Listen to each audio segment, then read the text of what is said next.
नमस्कार। आपका अखबार के YouTube चैनल पर आपका स्वागत है। मैं हूं प्रदीप सिंह। आज रविवार है तो रविवार विशेष का दिन है। आज बात करेंगे एक बिल्कुल ताज़ा घटना की, जिसके बारे में आप खबरें पढ़ रहे होंगे, टीवी पर देख रहे होंगे। फ्रांस जल रहा है। फ्रांस क्यों जल रहा है?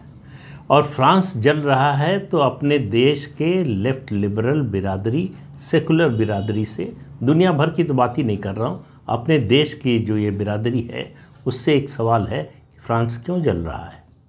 और समझिए, फ्रांस के इस उदाहरण से समझिए कि नरेंद्र मोदी का प्रधानमंत्री बनने का अर्थ क्या है। भारतीय जनता पार्टी की दृष्टि से नहीं कह रहा हूँ, पार्टियाँ आती जाती रहती हैं, सत्ता में आती हैं, बाहर जाती हैं, बनती हैं, ख़त्म होती हैं, वो सिलसिला चलता रहेगा। देश के लिए, भारत देश के लिए, इस देश की संस्कृति के लिए, इस देश की सभ्यता के लिए। तो इस पूरी बातचीत को मैं 4 हिस्सों में रखने की कोशिश करूंगा। पहला कि ये मामला है क्या, शुरू कैसे हुआ।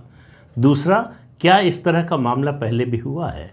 तीसरा, इसकी ऐतिहासिक पृष्ठभूमि क्या है। और चौथा, इसका परिणाम क्या होगा। तो पहले घटना की बात कर लेते हैं। एक लड़का है, निहाल नाम है, वो अल्जीरियाई है, मूल का है, शरणार्थी है और एक डिलीवरी बॉय का काम करता है। उसको फ्रांस की पुलिस ने ट्रैफिक नियम के उल्लंघन के आरोप में रोका, बल्कि उल्लंघन के आरोप में भी नहीं, उससे कागज़ मांगे। और कागज़ इसलिए मांगे कि पुलिस वाले उसको पहचानते थे, इसलिए पहचानते थे कि वो पहले कई बार ट्रैफिक नियमों का उल्लंघन कर चुका था, इसके लिए उसको सज़ा भी हो चुकी थी। उससे कागज़ मांगा और उसने गाड़ी भगा दी। उसके बाद पुलिस वाला जो वहाँ ड्यूटी पर मौजूद था, उसने गोली चला दी। उसने गोली एम किया था उसके पैरों के लिए, लेकिन उसको गोली लगी सीने में, उसकी मौत हो गई। अब देखिए, 5 साल पहले फ्रांस में एक कानून बना, बल्कि कहें कानून में संशोधन हुआ। ये आतंकवाद की घटनाओं को देखते हुए, जिस तरह से फिदाइन हमले हो रहे थे कि कोई गाड़ी में बम रखकर गाड़ी ले जाकर किसी बिल्डिंग में चढ़ा दे रहा है, या ट्रक लेकर या दूसरी गाड़ी लेकर लोगों के ऊपर चढ़ा दे, तो इसलिए हुआ कि अगर कोई कागज़ चेकिंग के दौरान भागने की कोशिश करता है तो उसको गोली मारी जा सकती है। ये कानून है फ्रांस का। उसी कानून के तहत उस पुलिस वाले ने गोली चलाई। अब ये दुर्भाग्य की बात है कि उसकी मौत हो गई। लेकिन उसके बाद जो हुआ, पूरे फ्रांस में जिस तरह से आगजनी, लूट, मारकाट हो रही है, दुकानों को लूटा जा रहा है, तोड़ा जा रहा है, गाड़ियों में आग लगाई जा रही है, वो दृश्य देखकर आपको समझ में नहीं आएगा कि ये इतनी बड़ी घटना कैसे हो गई। फ्रांस के राष्ट्रपति उस समय यूरोपियन यूनियन की बैठक में हिस्सा ले रहे थे, भागकर देश लौट कर आना पड़ा। और इस समय फ्रांस में स्थिति ये है कि इस बात पर विचार हो रहा है कि क्या देश में इमरजेंसी लगाई जाए। गंभीरता को समझिए। तो इस घटना के बाद मार्शल में शहर की सबसे बड़ी लाइब्रेरी को आग के हवाले कर दिया गया। तो कुछ लोगों को याद आया कि किस तरह से बख्तियार खिलजी ने नालंदा विश्वविद्यालय की लाइब्रेरी को जलाया था। नालंदा दुनिया का पहला रेजिडेंशियल यूनिवर्सिटी मानी जाती है। वहाँ 90 लाख किताबें और पांडुलिपियाँ थीं जो सब जला दी गई, जिसकी आग 3 महीने तक धधकती रही। इससे आप अंदाज़ा लगाइए, दुनिया भर में अध्ययन के जो बड़े केंद्र थे उनमें से एक था नालंदा। उसको ख़त्म कर दिया। लेकिन हमारे देश की सरकार का कमाल देखिए कि उसके नाम पर स्टेशन का नाम है, उसके नाम पर शहर का नाम है। इसी तरह से लाइब्रेरी ऑफ अलेक्जेंड्रिया को भी आग के हवाले कर दिया गया था, और इसका आदेश दिया था उमर इब्न अल खत्तब ने। इसके बाद किसी ने लिखा कि जो आसमानी किताब पढ़ते हैं उन्हें बाकी किताबें जलाने का शौक़ है। अब क्या इससे पहले ऐसी कोई घटना हुई थी? जी हाँ, हुई थी। बात है 2005 की। जैक शिराक थे उस समय राष्ट्रपति फ्रांस के। 2005 की घटना सुनेंगे तो आपको और ज़्यादा वो हास्यास्पद नज़र आएगी, जिसके कारण फ्रांस में आग लगी। 2 युवक शरणार्थी थे और शायद अल्जीरियाई मूल के ही थे। वो सड़क के किनारे खड़े थे। पास में उधर से पुलिस की गाड़ी आई। उन्होंने पुलिस की गाड़ी को देखा, उनको लगा कि उनको पकड़ने के लिए आ रही है। पुलिस ने उनको देखा लेकिन नज़रअंदाज कर दिया। वो पुलिस से छिपने के लिए एक ट्रांसफार्मर या इस तरह की किसी चीज़ के पीछे छिप गए, उनको करंट लगा, उनकी मौत हो गई। अब इसमें पुलिस की क्या गलती, इसमें फ्रांस की सरकार की क्या गलती? लेकिन पूरा फ्रांस जला और जैक शिराक को देश में इमरजेंसी लगानी पड़ी। इससे आप अंदाज़ा लगा सकते हैं कि फ्रांस में बल्कि पूरे यूरोप में कितने भयावह हालात हैं। और इस बात को समझिए, इसकी पृष्ठभूमि में अगर आप जाएंगे तो समझिए कि ये वो लोग हैं जिनको फ्रांस ने शरण दी है दो हिस्सों में। पहले जब अल्जीरिया से निकला फ्रांस, तब अपने साथ बहुत से ऐसे लोगों को लेकर आया। क्यों? उस समय औद्योगिक क्रांति का युग था, बड़ी बड़ी फैक्ट्रियां थीं, फैक्ट्रियों के लिए सस्ते मजदूर चाहिए थे, कम पढ़े लिखे हों तो भी चलता, तो उन लोगों को ले आए। दोनों की ज़रूरत थी, उनको रोज़गार की ज़रूरत थी, फ्रांस को सस्ते लेबर की ज़रूरत थी। दोनों की ज़रूरत पूरी हो गई। जब तक दोनों की ये ज़रूरत पूरी होती रही तब तक मामला थोड़ा ठीक रहा। दूसरा इन्फ्लक्स जो हुआ शरणार्थियों का, वो 2010 में अरब क्रांति जो हुई उस समय हुआ। मोरक्को और दूसरी जगहों से फ्रांस ने इनको दमन, अत्याचार, भूख और हिंसा से बचाने के लिए शरण दिया। तो कुछ लोग जो है तंज में कहते हैं कि जिसने शरणार्थी बनाकर शरण दी तो शरण देने वाले की अर्थी निकाल रहे हैं। लेकिन जब तक इंडस्ट्रियलाइजेशन का ज़माना था, बड़ी बड़ी फैक्ट्रियों में मज़दूरों की ज़रूरत थी सस्ते, तब तक तो सब ठीक चलता रहा। लेकिन जब पोस्ट इंडस्ट्रियल युग आया और फ्रांस और यूरोप से और अमेरिका से भी, अमेरिका से ज़्यादा नहीं गई लेकिन यूरोप से ज़्यादा फैक्ट्रियाँ उठकर चीन जाने लगी, सब कुछ आउटसोर्स होने लगा, तो इन न फैक्ट्रियाँ जब नहीं रहीं तो ऐसे मज़दूरों की ज़रूरत नहीं। तो जो आर्थिक स्थिति बनी उसमें सर्विस सेक्टर सबसे बड़ा हो गया। तो सर्विस सेक्टर में और दूसरे जो हाई टेक्नोलॉजी के सेक्टर थे उसमें स्किल्ड लोगों की ज़रूरत थी, ज़्यादा पढ़े लिखे लोगों की ज़रूरत थी। तो ये सब लोग बेकार हो गए, बेरोज़गार हो गए। समस्या यहाँ से शुरू होती है। वैसे समस्या तो जब फ्रांस ने शरण दिया तब से ही शुरू होती है, और जिसने जिसने शरण दिया सब समस्या झेल रहे हैं। तो फ्रांस की जो आर्थिक पद्धति है वो बदल गई, पूरी इकॉनमी बदल गई।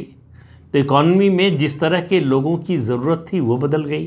तो एक हैंसन लॉ है जो कहता है कि पहली पीढ़ी का जो शरणार्थी होता है वो बड़ा विनम्र होता है। वो कृतज्ञता के भाव से देखता है शरण देने वाले को कि हमारी जान बचाई, हमारी रक्षा की, हमको रोज़गार दिया। और फ्रांस की सरकार ने केवल रोज़गार दिया हो, रक्षा की हो, शरण दिया हो, इतना ही नहीं, इन लोगों को फ्लैट बना के दिए मुफ्त में रहने के लिए। प्रति बच्चे के हिसाब से प्रति माह इनको भत्ता मिलता है, सब्सिडी मिलती है और दूसरी सुविधाएं मिलती हैं। तो ये हैंसन लॉ कहता है कि जो दूसरी पीढ़ी होती है वो जो सिस्टम होता है उस देश का, उससे तादाद में बिठाने की कोशिश करती है, उसको समझने की कोशिश करती है। तीसरी और चौथी पीढ़ी आक्रामक हो जाती है। वो पहली बात तो अपने को शरणार्थी मानने से मना कर देती है, और वो जो है वो देश के संसाधनों पर अपना हक जताने लगती है। वही फ्रांस में हो रहा है। फ्रांस के एक सांसद ने कुछ दिन पहले कहा था, रिफ्यूजी टुडे टेररिस्ट टुमारो। वही झेल रहा है फ्रांस। यूरोप के बहुत सारे देश झेल रहे हैं, लेकिन आज फ्रांस की बात हो रही है। लेकिन ये सब होने के बाद भी जो ग्लोबल लिबरल समाज है, ग्लोबल लिबरल बिरादरी है, वो कुछ नहीं होने देगी, कुछ नहीं करेगी। क्यों? क्योंकि अगर कोई कदम उठाया किसी सरकार ने तो उस पर आरोप लगेगा इस्लामोफोबिया का, रेशियल डिस्क्रिमिनेशन का। इसलिए पुलिस कुछ नहीं करती। अब आप देखिए, इतनी बड़ी घटना हो गई, 4 दिन से फ्रांस जल रहा है, और फ्रांस के राष्ट्रपति अपील कर रहे हैं इन जो युवक हिंसा में हैं उनके माता पिता से कि बच्चों को समझाएं, और वो कह रहे हैं कि ये जो वीडियो गेम्स हैं इनके कारण हिंसा हो रही है। मतलब सबसे बड़ी समस्या, सबसे बड़ा संकट आप पर आता है जब आप संकट के कारण को समझने से मना कर देते, उसको स्वीकार करने से मना कर देते। ये वीडियो गेम्स के कारण नहीं हो रहा है। जिस कारण से हो रहा है ये फ्रांस के राष्ट्रपति को भी पता है, उस देश की सरकार को भी पता है। आपको पता होगा कि फ्रांस में पुलिस को यूनियन बनाने की छूट है। जिस तरह से राष्ट्रपति ने जो युवक मारा गया है उसके परिवार वालों को सांत्वना दी है, जिस तरह से उन्होंने अफसोस जाहिर किया, जिस तरह का दुख जाहिर किया है, उससे बड़ी नाराज़गी है। वो एक तरह से बहुत अपोलोजेटिक नज़र आ रहे थे। पुलिस का कहना है कि अगर हमारा हाथ बांधकर हमें काम करवाना है तो हमारी ज़रूरत क्या है? अगर जो कानून है उसके अनुसार हम कदम नहीं उठा सकते तो फिर हमें रखा किस लिए जाता है? 45,000 पुलिसकर्मी सड़कों पर हैं फ्रांस के इस समय, कानून व्यवस्था को बरकरार रखने के लिए, कानून व्यवस्था को सुधारने के लिए। स्थिति सुधरने की बजाय लगातार बिगड़ती जा रही है। राष्ट्रपति और उनके साथी जो है कैबिनेट की मीटिंग हो रही है और इस बात पर विचार हो रहा है कि इमरजेंसी लगाई जाए या न लगाई जाए। तो इस समय बात याद आती है डोनाल्ड ट्रंप की, अमेरिका के पूर्व राष्ट्रपति। जब वो राष्ट्रपति थे तब उन्होंने सार्वजनिक मंच से कहा, the Europe as we know it is finished. उनकी भविष्यवाणी सच होती हुई दिखाई दे रही है। यूरोपियन यूनियन बनने से ये समस्या और विकराल हो गई है। एक शरणार्थी फ्रांस में अपराध करता है, भाग जाता है जर्मनी, जर्मनी में अपराध करता है, भाग जाता है इंग्लैंड, इंग्लैंड में अपराध करता है, भाग जाता है स्पेन, स्पेन में अपराध करता है, भाग जाता है स्वीडन। इस तरह से वो बचता रहता है। आने जाने का प्रतिबंध है नहीं। आपको मालूम होगा कि यूरोपियन यूनियन के देशों में एक देश की नागरिकता या वहाँ रहने का परमिट है या एक देश का वीज़ा है तो यूरोपियन यूनियन के सभी देशों में आप जा सकते हैं बिना रोक टोक। उसका फ़ायदा ये लोग उठा रहे हैं। क्राइम में नंबर 1 है, सबसे ज़्यादा क्राइम करते हैं, कोई कानून मानने को तैयार नहीं होते। लेकिन फ्रांस बोलेगा नहीं, बोलते ही पूरा विश्व समुदाय का जो लेफ्ट लिबरल इको सिस्टम है उस पर हमलावर हो जाएगा कि आप इस्लामोफोबिया फैला रहे हैं, आप मुसलमानों के खिलाफ बोल रहे हैं, आप नस्ल भेद की नीति पर चल रहे हैं। तो सवाल यह है कि ये सब हो क्यों रहा है? उसके जो कारण मैंने बताया, उसके अलावा सबसे बड़ा कारण कि यूरोप और फ्रांस की बात कर रहे हैं अभी, तो फ्रांस की अर्थव्यवस्था लगातार चरमराती जा रही है, कमज़ोर होती जा रही है। मैन्युफैक्चरिंग कुछ बचा नहीं है, सब कुछ आउटसोर्स करते हैं। फ्रांस जैसे विकसित देश की हालत को समझिए कि वहाँ पैरासीटामॉल और मास्क, जो चेहरे पर लगाते हैं मास्क, उसकी कमी हो गई भारी। जो देश पैरासीटामॉल और मास्क नहीं बना सकता, उसकी कल्पना आप कर लीजिए। वो दिन दूर नहीं है जब यूरोप के सारे देशों को पछाड़कर भारत तीसरे नंबर की अर्थव्यवस्था बन जाएगा। अब इससे समझिए कि मोदी का आना क्या है।